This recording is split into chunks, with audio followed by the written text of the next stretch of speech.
हर हर महादेव। दोस्तों, स्वागत है आपका हमारे चैनल द ज्योतिष ग्रंथ पर। दोस्तों, आज की इस महत्वपूर्ण वीडियो में हम शुक्ल पक्ष की एकादशी के बारे में बात करेंगे। आज हम आपका संशय दूर करेंगे कि आपको एकादशी व्रत कब रखना है, 21 जनवरी या फिर 22 जनवरी को। लेकिन वीडियो को पूरा देखिएगा, तभी आपकी संशय दूर होगा। तो आज की वीडियो में हम जानेंगे कि एकादशी का भय कब रखें, व्रत का पारण कब करें, एकादशी और द्वादशी तिथि कब से कब तक है, पूजा का शुभ समय क्या है, राहुकाल का समय क्या है, व्रत का पारण किस दिन करेंगे और किस चीज से करें, खड़ी वासन कब से कब तक है, सारी बातें आज की इस वीडियो में जानेंगे। तो आप अंत तक वीडियो में बने रहे। दोस्तों, वीडियो शुरू करने से पहले एक बार पूरी श्रद्धा के साथ कमेंट सेक्शन में लिखें, जय श्री हरि विष्णु भगवान हरि की कृपा आप पर सदैव बनी रहेगी। और वीडियो को लाइक करके चैनल को सब्सक्राइब अवश्य कर लें। दोस्तों, शास्त्रों में कहा गया है कि एकादशी का दिन भगवान श्री हरि का प्रिय दिन है और इस दिन भगवान श्री हरि की पूजा करने से और व्रत करने से भगवान श्री हरि की प्रसन्नता प्राप्त होती है और उनकी भक्ति प्राप्त होती है। दोस्तों, वैसे तो वर्ष भर में 24 एकादशी आती है और जब अधिक मास लगता है तो उस एकादशी की संख्या 26 हो जाती है। हर एकादशी का अपना विशेष महत्व होता है, लेकिन पौष माह की पुत्रदा एकादशी व्रत का अपना विशेष महत्व है। वैसे पुत्रदा एकादशी का व्रत वर्ष में 2 बार मनाया जाता है, पहला श्रावण महीने के पक्ष में और दूसरा पौष माह के शुक्ल पक्ष में पुत्रदा एकादशी का व्रत किया जाता है। यह सभी प्रकार के पापों को नष्ट करने वाली है और इस व्रत के प्रभाव से पुत्रवान, विद्वान, कीर्तिमान, यशस्वी होता है और अंत में इस व्रत के प्रभाव से भगवान के धाम की प्राप्ति होती है। दोस्तों, एकादशी व्रत की तारीख जानने से पहले जान लेते हैं कि एकादशी की पूजा कैसे करें, क्या है एकादशी की पूजा विधि। वीडियो में बने रहे, आपको इस वीडियो में संपूर्ण जानकारी दी जाएगी। दोस्तों, अब जानिए कि एकादशी की पूजा आपको कैसे करनी है और पुत्रदा एकादशी इतनी खास क्यों होती है। तो पुत्र का एकादशी का जो व्रत है वह अपने नाम के अनुरूप ही संतान की रक्षा, उसके उज्जवल भविष्य के लिए रखा जाता है। इस दिन वैवाहिक दंपति का दक्षिणावर्ती शंख से अगर अभिषेक करते हैं और चंदन का तिलक लगाकर उन्हें पीले फल, पीले फूल, तुलसी दलों सहित अर्पित करते हैं तो उनकी संतान संबंधी जो भी कामना है वह भगवान की कृपा से अवश्य ही पूर्ण हो जाती है। अगर संतान की कुंडली में किसी भी तरह का कोई ग्रह दोष है, किसी भी तरह की कोई समस्या उनके जीवन में है, तो वह समस्या भी इस दिन व्रत रखने से दूर हो जाती है। निसंतान दंपतियों को मिलकर इस एकादशी का व्रत रखना चाहिए। अगर पति पत्नी दोनों एक साथ व्रत ना रख पाए तो दोनों में से कोई भी एक विधि विधान से नियमों का पालन करते हुए सच्चे मन से इस व्रत को धारण कर सकता है। और सबसे अगर आप संतान प्राप्ति, अपनी संतान से जुड़ी जो भी समस्याएं हैं उसके निवारण के लिए इस दिन व्रत रख रहे हैं तो भगवान श्री के बाल स्वरूप की पूजा अवश्य ही करें। इस दिन लड्डू गोपाल जी की पूजा करा करके उन्हें नए वस्त्र धारण कराकर अच्छे से श्रृंगार करके उन्हें माखन मिश्री का भोग जरूर लगाएं। साथ ही संतान गोपाल मंत्र का भी जाप करें, जो कि इस वीडियो में हम आपको बताएंगे। दोस्तों, जो भी एकादशी का व्रत धारण करने वाले हैं उन्हें चाहिए कि दशमी तिथि के दिन सूर्यास्त होने से पहले ही शुद्ध और सात्विक आहार ग्रहण कर लेनी चाहिए। दशमी, एकादशी, द्वादशी इन 3 दिनों तक और सात्विकता का पालन करना चाहिए। तामसिक वस्तुओं का प्रयोग योग नहीं करना चाहिए। नशीले पदार्थों आदि का सेवन नहीं करना चाहिए। भक्ति पूर्वक भगवान का जो कि धारी को चाहिए कि दशमी की सूर्यास्त से पहले भोजन ग्रहण कर ले और 10वीं की रात को ब्रह्मचर्य का पालन करते हुए भगवान विष्णु के नामों का और एकादशी व्रत का स्मरण करते हुए सोना चाहिए। एकादशी की सुबह ब्रह्म मुहूर्त में उठकर के नित्य क्रियाओं से निवृत्त होकर की नदी में स्नान करना चाहिए। नदी में स्नान नहीं कर पाए तो घर के नेके पानी में ही थोड़ा सा जल मिला करके स्नान करना चाहिए। शुद्ध वस्त्र धारण करके व्रत का संकल्प लेना चाहिए। भगवान विष्णु से प्रार्थना करनी चाहिए कि हे भगवान विष्णु के माता लक्ष्मी, आज मैं पुत्रदा एकादशी का व्रत धारण करने जा रहा हूँ या करने जा रही हूँ। इस प्रकार से भगवान से प्रार्थना करें कि यह व्रत मेरा निर्भीक पूर्ण हो, हमें पुण्य फलों की प्राप्ति हो, हमारे सभी प्रकार के पापों का नाश हो, आपके मन में जो भी इच्छा अच्छा हो, जो भी काम ना हो, भगवान विष्णु से कहे। पुत्रदा एकादशी के दिन जो कि भगवान विष्णु, माता लक्ष्मी और भगवान विष्णु के नारायण स्वरूप का पूजन किया जाता है। इस दिन भगवान का पूरे विधि विधान के साथ सुबह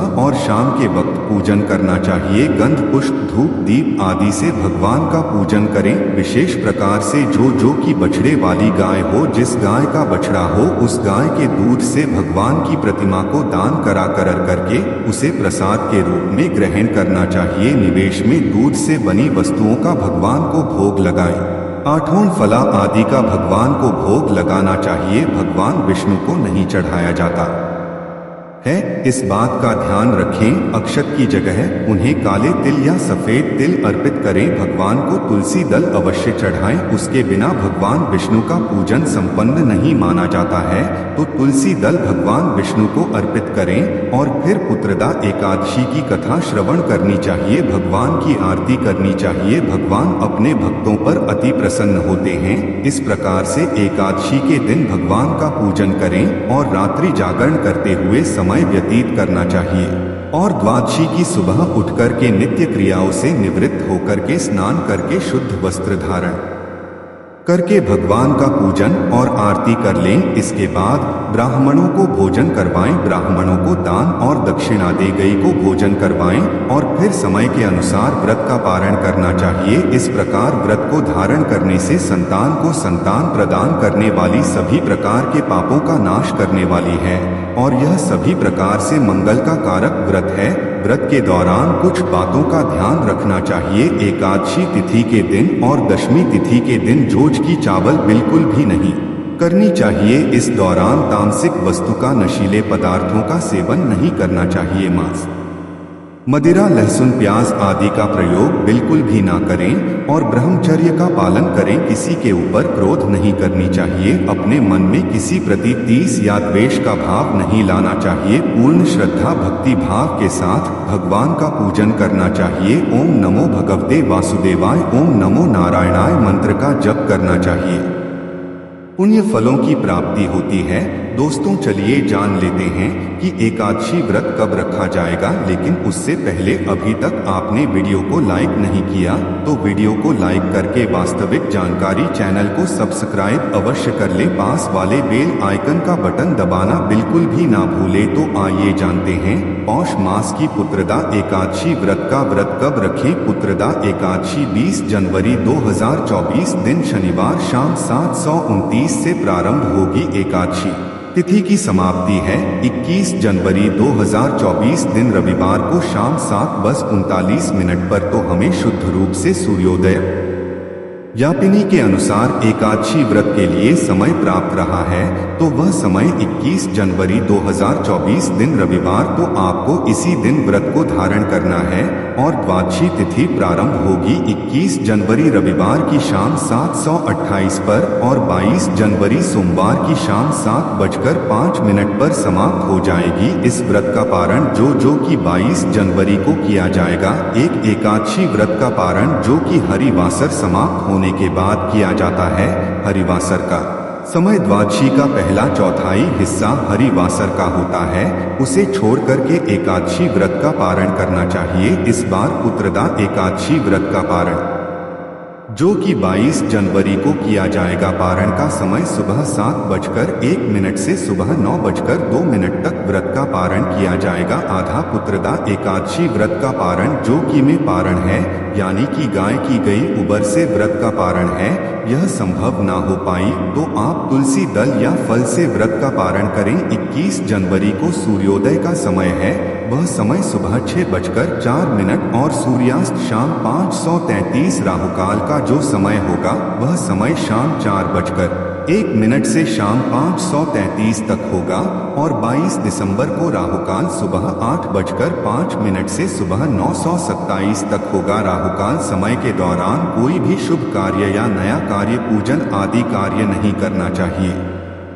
योग जो कि 21 जनवरी को शुक्ल योग जो कि सुबह 9:01 तक होगा। उसके बाद ब्रह्मा योग होगा एकादशी के दिन। इस बार योग की त्रिपुष्कर योग भी बन रहा है जो कि सुबह 352 से अगले दिन सुबह 7:01 तक होगा। और 22 जनवरी को सर्वार्थ सिद्धि योग और अमृत सिद्धि योग भी बन रहा है क्योंकि सुबह 7:14 से अगले दिन सुबह 58 तक होगा। 22 जनवरी को रवि योग भी बन रहा है जो कि सुबह 458 से अगले दिन 7:01 तक होगा। इस बार बड़ा ही अच्छा योग बन रहा है। एकादशी तिथि के दिन भी और द्वादशी के दिन भी इन योग में पूजन आदि का कार्य करना जो कि बड़ा ही पुण्य फलदायी माना गया है। इसका अधिक फल माना क्या है? 21 जनवरी को नक्षत्र जो रोहिणी नक्षत्र होगा अगले दिन सुबह 352 तक। उसके बाद मृगशिरा नक्षत्र ब्रह्मा मुहूर्त का समय एकादशी तिथि के दिन सुबह 5:27 से सुबह 6:02 तक होगा। तो जो भी एकादशी का व्रत धारण करने वाले हैं वह सब 20 जनवरी 2024 शनिवार को एकादशी व्रत दवी दिन के नियम का पालन करेंगे। 30 जनवरी को एकादशी का व्रत धारण करेंगे और 22 जनवरी को एकादशी व्रत का पालन किया जाएगा। दोस्तों, अगर आप संतान प्राप्ति के लिए व्रत रख रहे हैं तो आप गोपाल मंत्र का जाप अवश्य ही करें। गोपाल मंत्र है ओम देवकी शुद्ध गोविंद वासुदेव जगत प्रते कृष्ण स्वामी। इस मंत्र का कम से कम 1088 बार जप किया जाता है।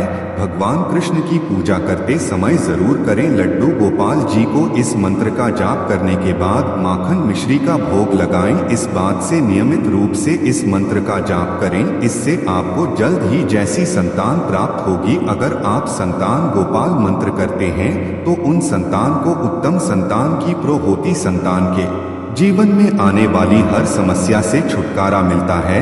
जिन लोगों की संतान जीवित नहीं रहती हैं तो उन्हें यह मंत्र का जाप करने से लाभ होता है और जिन स्त्रियों का बार बार गर्भपात हो जाता है उन्हें भी इस मंत्र से काफी लाभ मिलता है। अब दो हम एकादशी के नियमों की बात कर लेते हैं।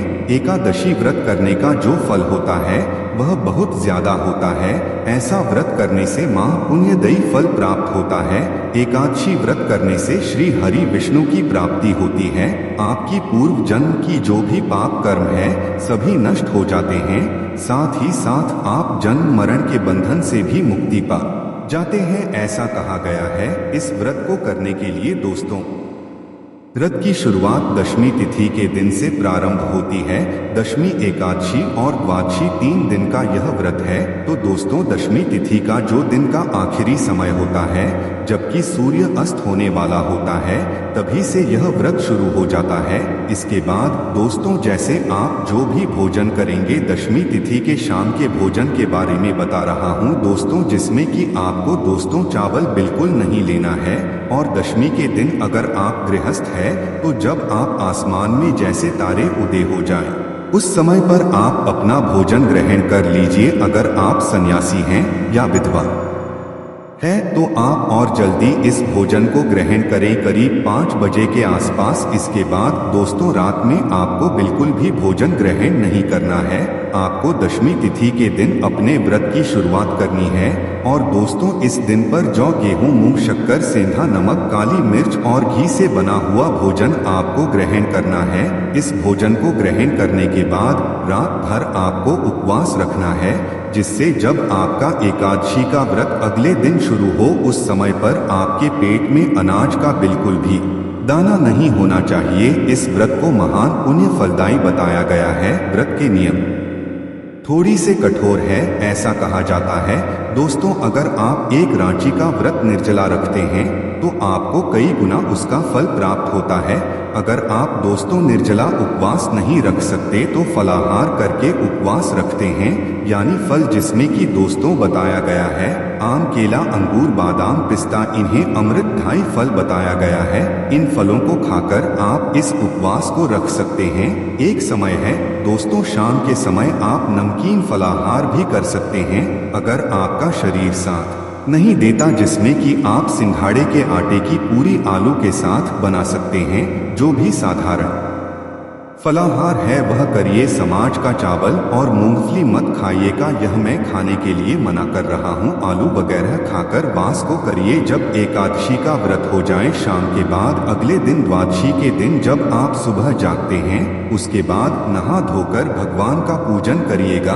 और आप इस दिन पर ब्राह्मण भोज करा सकते हैं तो ब्राह्मण भोज जरूर कराएं, नहीं कराया तो आप उनके खाने पीने का जो कच्चा सामान है जिसे कि सीधा बोलते हैं वह ब्राह्मणों को जरूर दीजिए। और मान्यताओं के अनुसार हरिवासर के समय व्रत नहीं खोला जाता है, हमेशा हरिवासर का समय बीतने के बाद और सूर्योदय के बाद ही व्रत खोलना चाहिए। दोस्तों, अगर आपके पास उस समय पर कोई भी भोजन नहीं है तो आप केवल पानी या जल पीकर इस व्रत का पारण भी कर सकते हैं।